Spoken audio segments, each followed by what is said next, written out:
A Brexiteer has warned a major mistake has allowed the European Union to make huge gains in the ongoing Brexit trade talks. John Redwood warned the EU wanted to play up differences between Scotland and the UK during Brexit talks which have recently stalled. The ardent Brexiteer warned Downing Street had genuflected to the Republic of Ireland and the SNP, opening a crack in the armour which the EU had exploited. Fears over the collapse of the union with Scotland, and a growing push for Irish reunification, showed the EU the UK was nervous and weak. This gave Brussels the confidence to hold out for unreasonable terms in the withdrawal talks. He added, the EU saw Scotland and Ireland as ways to keep the UK under EU laws, making concessions on fish, budgets and much else. They worked well with those who wanted to break up the UK. It comes as the SNP is attempting to pass a bill through Holyrood which would keep Scotland linked with the EU after Brexit. Scotland's Constitution Secretary Mike Russell MSP said the new bill will mean,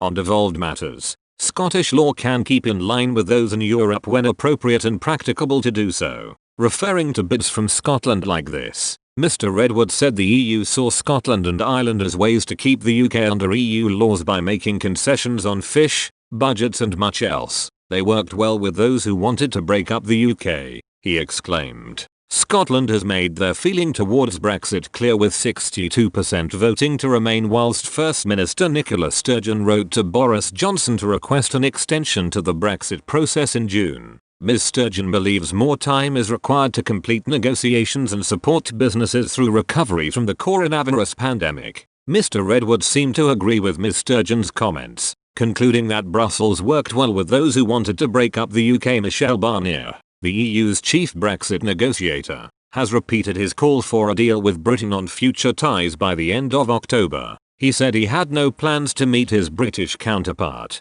David Frost, this week, before adding on Wednesday, but perhaps next week, if conditions allow. Mr. Barnier stressed an agreement needs to be reached by the 31st of October if we are to ensure the ratification of a new treaty in a secure way before the end of the year. Disagreements over state aid rules and fishing quotas have so far thwarted a deal. Beyond the biggest stumbling blocks, differences also linger in discussions on migration, security, dispute settling mechanisms, human rights guarantees and other areas. But German Chancellor Angela Merkel said yesterday that the negotiations will enter their decisive phase over the coming weeks. She claimed that both sides should have clarity over whether an agreement should be possible before the end of the transition period.